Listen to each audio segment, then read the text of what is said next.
Hi friends, welcome to my channel. ఈరోజు మన ఛానల్లో 10th క్లాస్ మ్యాథ్స్ ఎక్సర్సైజ్ 4.2లో ఫోర్త్ సమ్ చూడండి.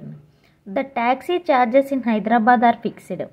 ఓకేనా, ట్యాక్సీ ఛార్జెస్ హైదరాబాద్లో అనేది ఫిక్స్డ్ రేట్ ఉంటాయంట. Along with the charge for the distance covered. ఒక ఫిక్స్డ్ ఛార్జ్ అనేది ఉంటుంది. అలాగే మనం ఎంత ట్రావెల్ అయితే డిస్టెన్స్ అంటే ఎన్ని కిలోమీటర్ అయితే డిస్టెన్స్ అనేది ట్రావెల్ చేస్తామో దానికి కూడా ఒక ఛార్జ్ ఉంటుంది. అంటే ఎంత ఫర్ డిస్టెన్స్ ఆఫ్ 10 కిలోమీటర్స్, అంటే ఒక్కొక్క డిస్టెన్స్కి 10 కిలోమీటర్స్ అంట. The charge paid is 220. For a journey of 15 kilometres the charge paid is 310. ఇప్పుడు చూడండి, 10 కిలోమీటర్స్ ట్రావెల్ చేస్తే దానికి ఎంత పే చేశాడు? 220 rupees. For a journey of 15 kilometres travel చేస్తే 310 రూపీస్ అనేది ఛార్జ్ చేశాడు. What are the fixed charges and charge per kilometre. అంటే ఫిక్స్డ్ ఛార్జ్ ఎంత అండ్ పర్ కిలోమీటర్కి ఎంత అనేది మనం పే చేస్తున్నాం అనేది చెప్పాలి. How much does a person have pay for travelling a distance 25 kilometres. 10 kilometres 220, 15 kilometres 310 అయితే 25 కిలోమీటర్స్కి ఎంత అని కూడా అడుగుతున్నాడు. ఫస్ట్ మనకు ఫిక్స్డ్ ఛార్జ్ ఎంతో, పర్ కిలోమీటర్కి ఎంత అనేది డిస్టెన్స్ మనం ట్రావెల్ చేసిన దానికి ఎంత ఛార్జ్ చేస్తున్నాం అనేది కూడా మనం కనుక్కోవాలి. ఫస్ట్ చూడండి sum, fourth solution. First sum చేద్దాం. Let the fixed charges be X అనుకుందాం. ఓకేనా, అంటే ఎక్స్ రూపీస్ అనుకుందాం. Next and the charge per 1 kilometre, దీన్ని ఎక్స్ రూపీస్ అనుకుందాం. ఓకేనా, ఫిక్స్డ్ ఛార్జ్ తెలీదు, పర్ కిలోమీటర్కి ఎంత అనేది తెలీదు. ఇప్పుడు మనకు వాటి రెండు ఇచ్చాడు. చూడండి, 10 కిలోమీటర్స్ ట్రావెల్ చేస్తే 220 రూపీస్ అంట, 15 కిలోమీటర్స్ ట్రావెల్ చేస్తే 310. ఇప్పుడు చూడండి, ఫిక్స్డ్ రేట్ మనకు కొంత ఉంది, అది ప్లస్ ఇప్పుడు ఎంత కిలోమీటర్ ట్రావెల్ చేశాడు? 10 కిలోమీటర్స్, అంటే 10 ఇంటూ వై, అంటే పర్ కిలోమీటర్కి ఎంత అనేది మనకు తెలియదు, ఇంటూ వై ఎంత పే చేశాడు? 220 రూపీస్. దీన్ని ఈక్వేషన్ 1 అనుకుందాం. సేమ్ సెకండ్ దానికి కూడా అలాగే ఎక్స్, ఫిక్స్డ్ ఛార్జ్ అనేది ఫిక్స్ కాబట్టి ఎక్స్. ఇక్కడ ఎన్ని కిలోమీటర్లు? 15 ఇంటూ మనకి ఎంతో తెలియదు వై, ఎంత పే చేశాడు? 310. దీన్ని ఈక్వేషన్ 2 అనుకుందాం. ఓకేనా, ఇప్పుడు ఈ రెండు క్యాన్సిలేషన్ మెథడ్లో చేద్దాం. సాల్వింగ్ 1 and 2 we get ఈ రెండు క్యాన్సిలేషన్ మెథడ్ చూడండి. X plus 10y equal to 220, X plus 15y equal to 310. Symbols అన్ని చేంజ్ చేస్తాం. ఇక్కడ ప్లస్ ఉంటే మైనస్, ఇక్కడ మైనస్, ఎక్స్కి క్యాన్సిల్ అయిపోయింది. 15లోంచి 10 తీస్తే -5y, 310లోంచి 220 తీస్తే -90, మైనస్కి క్యాన్సిల్ అయిపోయింది.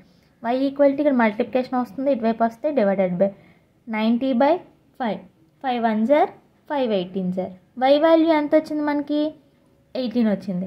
ఇప్పుడు సబ్స్టిట్యూట్ అంటే పర్ కిలోమీటర్ మనకి ఎంత? Therefore that is charge per 1 kilometre, per 1 kilometre అంత వైయే కదా, వై అంటే ఎంత? 18 రూపీస్. ఓకేనా, 18 రూపీస్ వచ్చింది. అదే ఫిక్స్డ్ ఛార్జ్ కావాలంటే ఏంటి? Substitute Y value in equation 1లో కానీ 2లో కానీ వేసుకోవచ్చు. నేను చూడండి, substitute Y value in equation 1లో వేస్తున్నాను. ఓకేనా, ఎక్స్ ప్లస్ 10y అంటే 10 into 18/220, X plus 10 18s are 180 equal to 220. ఇక్కడ ప్లస్ 180 అటువైపు వెళ్తే -220 -180, ఎక్స్ 220లోంచి 180 తీస్తే 40, అంటే ఎక్స్ వాల్యూ. ఫిక్స్డ్ ఛార్జ్ వచ్చేసి ఎంత మనకి? Therefore fixed charge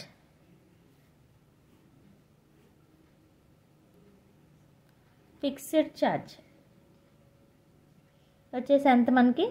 40 rupees. ఇది ఫస్ట్ సమ్ అయిపోయిందా? చాలా సింపుల్గా ఉంది. ఇప్పుడు సెకండ్ సమ్ చూడండి. సెకండ్ సమ్ ఏం అడిగాడు? How much does a person have to pay for travel A distance 25 kilometres. 25 kilometres travel చేయడానికి ఎంత? Now the charge for traveling, the charge for traveling a distance of 25 kilometers. ఎలా travel చేస్తాం? Fixed charge అంటే 25 కిలోమీటర్స్కి ఎంత 25 ఎంత మనం ఒక్కొక్క కిలోమీటర్కి 25 ఇంటూ బై ఎంత 18 కదా, 25 ఇంటూ 18 ఎంత 450 వచ్చింది. ఓకేనా, 450 fixed charge plus fixed charge ఎంత మనకి 40 రూపీస్ కదా, 450 ప్లస్ 40 490 రూపీస్ అంతే. దీనికి ఇంక వర్కింగ్ ఏం రాయలేదు, ఈజీగానా 25 కదా, 25 ఇంటూ ఒక్కొక్క కిలోమీటర్కి ఎంత 25 ఇంటూ 18 450 ప్లస్ ఫిక్స్డ్ ఛార్జ్ అనేది చేయాలి కాబట్టి ప్లస్ 40 490 టోటల్ వచ్చేసి 490. దీంతో మనకి 4th సమ్ అయింది. నెక్స్ట్ వచ్చేసి 5th సమ్ చూడండి. 5th some. A fraction becomes 4/5 if 1 is added to both numerator and denominator. ఒక ఫ్రాక్షన్ అనేది ఉంది, అదేంటో మనకు తెలియదు. మామూలుగా ఒక ఫ్రాక్షన్ అనేది తీసుకొని సపోజ్ ఏదో ఫ్రాక్షన్ దానికి న్యూమరేటర్లోని డినామినేటర్లోని +1తో యాడ్ చేస్తే మనకి ఎంత వస్తుంది 4/5 వస్తుందంట. అలాగే if however 5 is subtracted from both numerator and denominator the fraction becomes 1/2. అలాగే ఇంకో ఫ్రాక్షన్కి న్యూమరేటర్లోని డినామినేటర్లోని -5 చేస్తే ఎంత వస్తుంది మనకి 1/2 వస్తుందట. What is the fraction? ఆ ఫ్రాక్షన్ అనేది ఏంటా అనేది మనం ఇప్పుడు కనుక్కోవాలి. సపోజ్ ఇప్పుడు let the numerator of the fraction x అనుకుందాం. అలాగే and the denominator of the fraction దీన్ని y అనుకుందాం. ఇప్పుడు ప్రాబ్లంలోకి వెళ్ళిపోతే ఫస్ట్ చూడండి, మనకేంటో తెలియదు +1 అంటే న్యూమరేటర్లోని డినామినేటర్లోని +1 యాడ్ చేస్తే ఎంతకి ఈక్వల్ అవుతుంది 4/5 కదా, అదే యాడ్ చేస్తాం చూడండి. +1 y +1 ఎంతకి ఈక్వల్ అవుతుంది 4/5. ఇది ఒకటి. ఓకేనా. అండ్ నెక్స్ట్ సెకండ్ది కూడా సేమ్. న్యూమరేటర్కి డినామినేటర్కి ఎంత సబ్ట్రాక్ట్ చేయాలి 5 అంటే x - 5 y - 5 ఇది ఎంతకి ఈక్వల్ అవుతుంది 1/2కి ఈక్వల్ అవుతుంది. ఇప్పుడు 2 వచ్చినాయి. ఇప్పుడు ఈ రెండింటిని సాల్వ్ చేద్దాం చూడండి ఒక్కొక్కటి.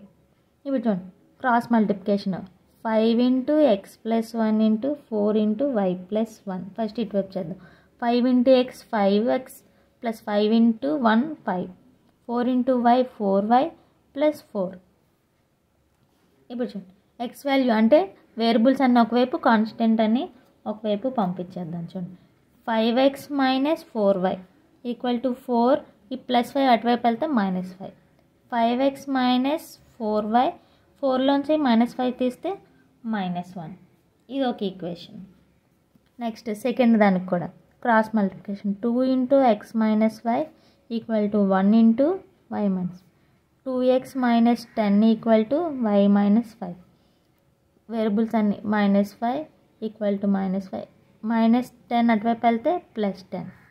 2x - y 10లోంచి 5 తీస్తే 5. ఇది ఈక్వేషన్ 2. ఇప్పుడు చూడండి ఈ 2 ఈక్వేషన్ క్యాన్సిలేషన్ మెథడ్ చేద్దాం. చూడండి 5x - 4y = -1 ఒకటి వచ్చింది, 2x - y = 5 వచ్చింది. ఈ రెండు క్యాన్సిల్ అవ్వ అంటే ఈక్వేషన్ 1ని 2ని దేనితోనైనా మల్టిప్లై చేయాలి. సపోజ్ ఈక్వేషన్ 1ని మల్టిప్లికేషన్ దేంతో చేద్దాం 2తో మల్టిప్లికేషన్ చేస్తే చూడండి సెంటెన్స్ దీని 5తోనే దీని 2తోనే మల్టిప్లికేషన్ చేద్దాం. 2తో 2 5s are 10x 2 4s are 8y -2. అలాగే ఈక్వేషన్ 2ని ఈక్వేషన్ 2 దేంతో 5తో మల్టిప్లికేషన్ చేస్తే 5 2s are 10 5 into 1 5 5 5s are 25. ఇది వచ్చింది. ఇప్పుడు క్యాన్సిలేషన్ మెథడ్ చూడండి ఇక్కడ మైనస్ ఉంటే మైనస్ ఇక్కడ ప్లస్ ఉంది కాబట్టి మైనస్, ఇక్కడ మైనస్ ఉంది కాబట్టి ప్లస్, ఇక్కడ ప్లస్ ఉంది కాబట్టి మైనస్. దీని రెండు క్యాన్సిల్ అవుతాయి. 8లోంచి మైనస్ ప్లస్ మైనస్ కదా 8లోంచి 5 తీస్తే 3 -3y. ఇక్కడ మైనస్ మైనస్ ప్లస్ 25 + 2 -27 మైనస్కి మైనస్కి క్యాన్సిల్ అయిపోయింది. y = 27/3. 3 1s are 3 9s are. Therefore y value ఎంత వచ్చింది? 9 వచ్చింది. అంటే డినామినేటర్ 9.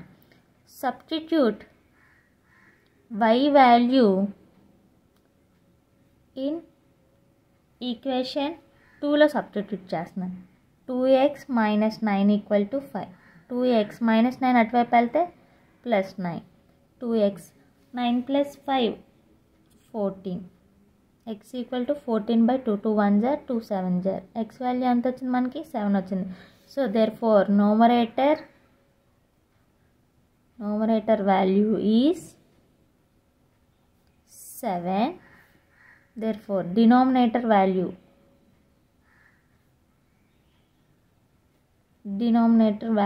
is ఎంత వచ్చింది? 9. ఒకసారి చెక్ చేసుకుందాం. దీనికి +1 యాడ్ చేద్దాం. 7 + 1 9 + 1 ఎంత వచ్చింది మనకి? 8/10. 2 4s are 2 5s are. ఎంత వచ్చింది మనకి? 4/5. సరిపోయింది కదా మనకి 4/5. ఇదిగోండి 4/5. అలాగే 7 - 5 9 - 5 ఎంత మనకి? 7లోంచి 5 తీస్తే 2, 9లోంచి 5 తీస్తే 4. 2 1s are 2 2. ఎంత వచ్చింది మనకి? 1/2. సరిపోయింది కదా, ఇది కూడా 1/2 ఈక్వల్ అయిపోయింది. సో మనకి ఎంత ఫ్రాక్షన్? 7/9 వచ్చింది. నెక్స్ట్ వచ్చేసి 6th some. Places A and B are 10 kilometers apart on a highway. ఒక హైవేలో 2 పార్ట్స్ ఉన్నాయంట, A and B అని. అది ఎంత? 100 kilometers.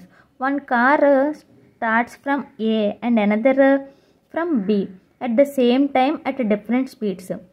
2 పార్ట్స్ ఉన్నాయి కదా, 2 కార్లు ఏంటంటే ఒకే టైం స్టార్ట్ అయినాయి అంట. కానీ ఏంటి? డిఫరెంట్ స్పీడ్స్తో అనేది స్టార్ట్ అయినాయి.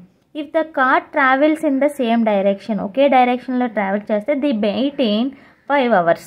ఒకే టైం అంటే ఏంటంటే ఒకే డైరెక్షన్గా A and B ఏంటి 2 పార్ట్స్ ఉన్నాయి, ఒక పార్ట్ అండ్ అనదర్ పార్ట్. ఒకే డైరెక్షన్లో మాత్రం స్టార్ట్ చేస్తే ఎంత టైం పట్టింది? 5 hours పట్టింది. If they travel towards each other they meet in 1 hour. 2 ఎదురుగుండా ప్రయాణం చేస్తే ఎంత పట్టింది మనకు టైము? ఆ 2 మీట్ అవ్వడానికి 1 hour పట్టింది. What are the speeds of the 2 cars? ఆ 2 యొక్క స్పీడ్ ఎంత అనేది మనం ఇప్పుడు కనుక్కోవాలి. చూడండి, మీకు ఎగ్జాంపుల్ చూడండి, 2 పార్ట్స్ ఉన్నాయి. A అనేది ఒక పార్ట్, నెక్స్ట్ B అనేది ఒక పార్ట్. 2 ఒకే డైరెక్షన్లో ట్రావెల్ చేస్తున్నాయి. ఫస్ట్ 2 ఒక డైరెక్షన్లోనే ట్రావెల్ చేస్తే ఈ 2 మీట్ అవ్వడానికి, అంటే ఇక్కడ నుంచి ఇక్కడికి ఇలా మీట్ అవ్వడానికి, ఒకే డైరెక్షన్లో ట్రావెల్ ఒక పాయింట్కి మీట్ అవ్వడానికి ఎంత టైం పట్టింది మనకి? 5 hours అనేది పట్టింది. అలాగే A అనేది ఒకటి, B అనేది, ఈ 2 ఏంటి? ఎదురుగుండా సేమ్ ఒకే వైపు ఇలాగా ఆపోజిట్ డైరెక్షన్లో ట్రావెల్ చేస్తే 2 మీట్ అవ్వడానికి 1 hour టైం పట్టింది. ఇప్పుడు మన 2 ఎంత అనేది మొత్తం డిస్టెన్స్ ఎంత అంటే ఈ రెండిట్లి ఒక డిస్టెన్స్ 100 kilometers. ఈ 2 కలిపి ఒక బొమ్మలో చెప్తాను చూడండి. ఇక్కడ నుంచి ఇక్కడికి A B పార్ట్ ఉంది, ఓకేనా? ఇది ఇలాగ ఇక్కడికి స్టార్ట్ అయ్యి, అంటే ఇక్కడికి ఒక పాయింట్కి 2 సేమ్ డైరెక్షన్లో ఒక పాయింట్కి వెళ్తున్నాయి. అంటే ఇక్కడ నుంచి ఇలా వచ్చి ఇలాగా ఒక పాయింట్కి అనేది వస్తుందన్నమాట. అంటే ఎక్కడికో ఎంత టైం పట్టింది మనకి? ఇది x kilometers అనుకుందాం, ఇది y kilometers.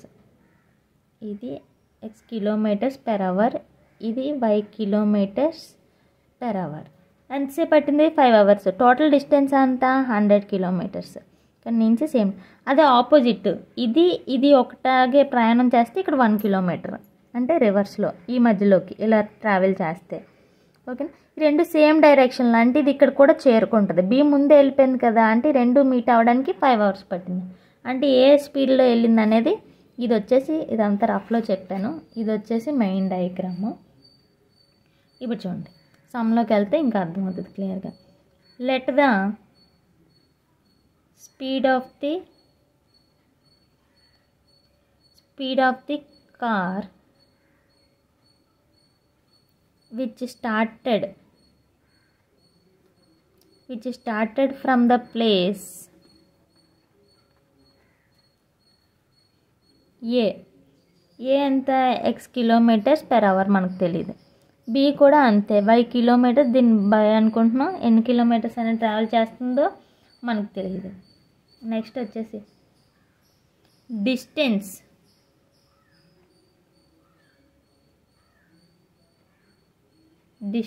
traveled by first car in ఎన్ని అవర్స్ పట్టింది ఫస్ట్ కార్ అంటే 5 hours.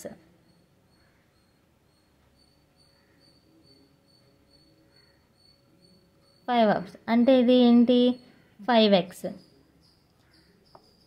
ఓకేనా, డిస్టెన్స్ ట్రావెల్డ్ బై 5 hours కాబట్టి ఫస్ట్ కారు 5x అనుకుందాం.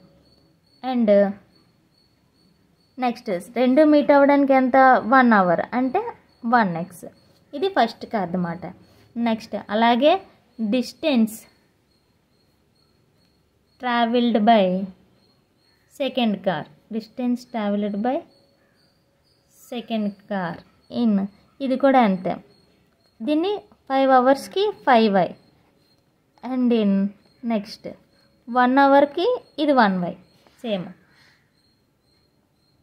సరిపోయిందా?